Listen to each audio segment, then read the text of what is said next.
Salve, torcedor Cruz Maltino, e mais um boletim que antecede a mais uma partida pela Série B, chegando na área, hein? Nesse informativo de hoje, claro, você vai conferir todos os detalhes de Cruzeiro e Vasco para o duelo que promete, viu? É muita história e rivalidade em campo. Ambas as equipes medem forças buscando o mesmo objetivo na competição: voltar à tão sonhada Série A. Para o Cruzeiro, uma tarefa mais próxima, para o Vasco ainda há chão, mas a confiança é plena. Você vai saber aqui como chegam as duas equipes para o duelo. Vou passar as informações do time do Jorginho e um setorista do time celeste dará um panorama completo sobre a Raposa. E para fechar esse boletim, uma matéria especial com um matemático da Universidade Federal de Minas Gerais que eu convidei para falar aqui um pouco desse cenário atual que vive o Vasco e sua briga com Londrina pelo acesso. Por isso, peço que você assista ao vídeo até o final, deixe seu like nesse vídeo aí embaixo, compartilhe o conteúdo para outros torcedores, vire um inscrito, caso ainda não seja, e vem comigo nessa, hein? Aqui é jornalismo na sua essência. Seguimos? Bom, e o Vasco encerrou hoje a sua preparação para o jogo com o Cruzeiro nesta quarta-feira. Após alguns treinos fechados, muito mistério e especulações, ao que parece o Jorginho pretende ir mesmo encarar a Raposa com o que tem de melhor. Há essa preocupação no ar por conta dos 8 pendurados, de algumas peças importantes acabarem ficando de fora para a próxima partida, decisiva por sinal diante do Londrina. Mas o que se vislumbra mesmo é esse cenário do risco. O Vasco divulgou a relação e, como vocês podem ver aí, Thiago Rodrigues, Anderson Conceição, Danilo Bosa, Andrei Santos, Nenê, Alex Teixeira, Quinteiro e Matheus Barbosa, que hoje são os 8 pendurados, foram relacionados. As novidades são os retornos do Luiz Henrique e do Matheus Ribeiro, que ficaram de fora da última partida, e também do Sarrafiori, e as ausências do Bruno Tubarão, que vinha sendo relacionado desde que chegou, e do chileno Carlos Palacios. Esse por motivo médico. Segundo o Vasco, o jogador sentiu dores na coxa direita após o treino de hoje, e por isso passará por uma ressonância magnética para saber a gravidade da lesão. A maior preocupação em relação aos pendurados é com o miolo da zaga e principalmente com o André e o Nenê, expoentes do time. O André, então, vem fazendo toda a diferença nas últimas partidas, até quando a equipe não consegue vencer. Seria um desfalque e tanto, mas o Jorginho pediu aos seus jogadores calma, evitar reclamações bobas e ter muito controle acima de tudo. Ainda mais por ser um clássico com toda a torcida contra. Havia inclusive a expectativa do Figueiredo começar jogando, ele que foi bastante exigido e utilizado pelo Jorginho nos treinamentos da semana. Mas ao que parece, a equipe que deve ir a campo é o Thiago Rodrigues no gol, Léo Matos na lateral direita, o Danilo Bosa, o Anderson Conceição na zaga, Paulo Vitor na esquerda, o meio com o Yuri Lara, o Andrei Santos, o Nenê e o Marlon Gomes, e lá na frente o Ignaldo e o Raniel, ou seja, a manutenção do time que encarou o Náutico. E você, acha que tem que arriscar mesmo e colocar o que tem de melhor, ou pelo menos o André e o Nenê poderiam ser poupados para não correrem o risco de ficarem de fora contra o Londrina? Comente aí embaixo do vídeo.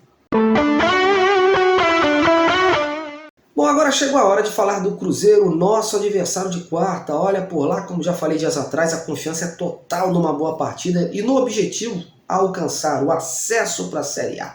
O time mineiro está muito próximo de conseguir o triunfo e para isso precisa derrotar o Vasco no Mineirão lotado.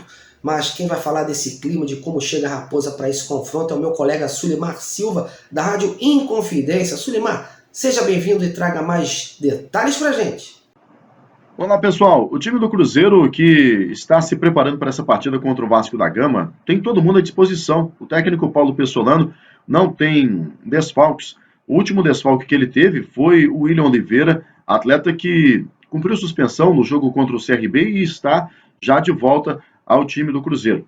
O time tem também João Paulo, que voltou de lesão, estava se tratando já desde o primeiro turno do Campeonato Brasileiro. Então, o time, além de ter esses jogadores de volta, todo mundo à disposição, também terá o apoio de mais de 55 mil torcedores nessa partida. Paulo Pessolano ainda não definiu qual time vai jogar contra a equipe do Vasco da Gama, mas sabe-se que vai ser um time forte para este jogo que pode garantir o acesso matemático do Cruzeiro à Série A do Campeonato Brasileiro.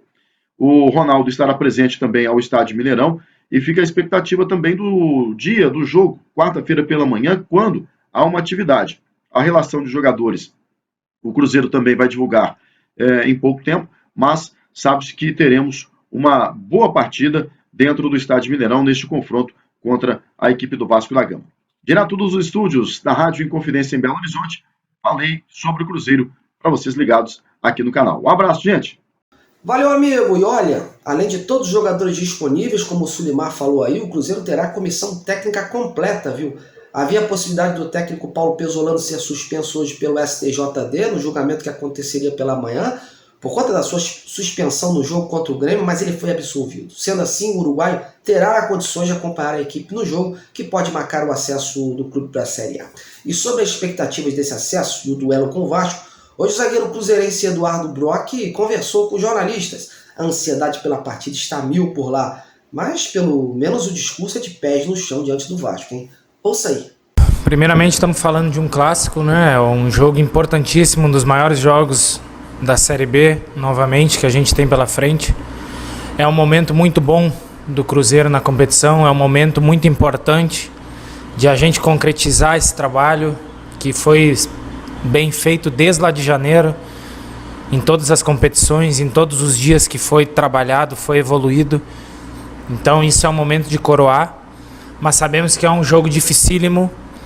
Nós temos sim o nosso objetivo, que é de vencer, de realmente firmar nossa classificação para a Série A. E só que a gente tem um adversário, né, de qualidade, um adversário que está numa briga muito grande na competição ainda para se firmar no G4. Então sabemos então que vai ser literalmente uma final, uma guerra. Então a gente está se preparando da melhor maneira possível, porque nós temos que estar no nosso melhor desempenho, na nossa melhor forma para poder vencer o Vasco, conseguir vencer o Vasco e, claro, em frente ao nosso torcedor, na nossa casa, no Mineirão lotado, para que aí sim a gente possa comemorar o acesso. Como todos sabem, após enfrentar o Cruzeiro nesta quarta, o Vasco voltará a campo no dia 29 de setembro contra o Londrina, em São Januário. A partida vem ganhando áreas de decisão, uma vez que a equipe paranaense é a quinta colocada, logo atrás do Vasco, com 3 pontos a menos. Nessa sexta-feira, inclusive, o Londrina recebe a Ponte Preta em sua casa. Apesar do Sport Recife também ser um time cascudo e que vislumbra o acesso, hoje o Londrina é a equipe com mais chances de duelar diretamente com o Vasco pelo posto do G4. O Vasco perdeu uma grande gordura, né? Chegou a ficar 1 ponto acima do Londrina, mas na última rodada conseguiu se manter a 3. Porém, dependendo desses 2 jogos, o Cruzeiro e Vasco, e Londrina e Ponte, a gordura pode acabar de vez, hein?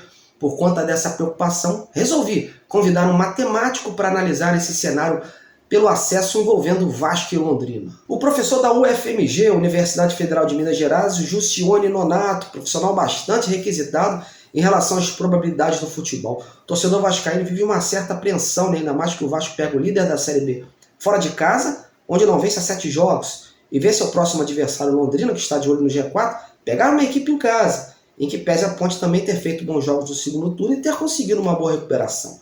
De qualquer forma, eu quis saber do Jussione, se caso o Vasco não conseguisse um resultado positivo nessa quarta, diante do Cruzeiro, como ficaria essa briga com Londrina, né, pelo G4, com base nessas probabilidades. Até porque, se vencer o Vasco, daria um passe gigantesco no acesso, haja vista ainda ter muitos jogos dentro de casa. Mas em caso de um insucesso para os Maltino e um triunfo do Londrina, como ficaria? Veja aí um depoimento do matemático sobre esse cenário e sua opinião sobre a pontuação que o Vasco precisaria para encaminhar o seu retorno à elite. Atualmente, o Vasco tem uma probabilidade de acesso à Série A para o próximo ano em torno de 60%, enquanto o Londrina possui uma probabilidade de 29%. Ou seja, a probabilidade do vascaína é o dobro da probabilidade do Londrina. No entanto, se porventura o Vasco vier a perder para o Cruzeiro na próxima rodada e o Londrina vier a vencer a Ponte Preta nessa rodada, a probabilidade do Vasco cairá para 48,6, enquanto a probabilidade do Londrina irá para 45,7. Ou seja, praticamente eles possuiriam então as mesmas chances de acesso. E nisso, o confronto Vasco e Londrina passaria a ser fundamental importância para o acesso do Vasco da Gama, também para o Londrina. Mas nesse contexto ainda, se o Vasco ou qualquer outro time chegar aos 60 pontos, ele terá mais de 96% de chance de acessar, de obter o acesso.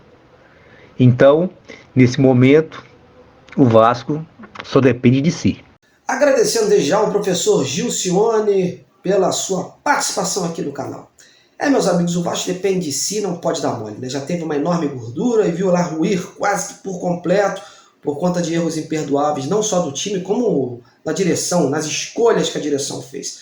Agora é hora de dar aquele gás extra. Faltam 8 partidas em que, pese os times de baixo terem se aproximado, o nível técnico ainda é bem inferior.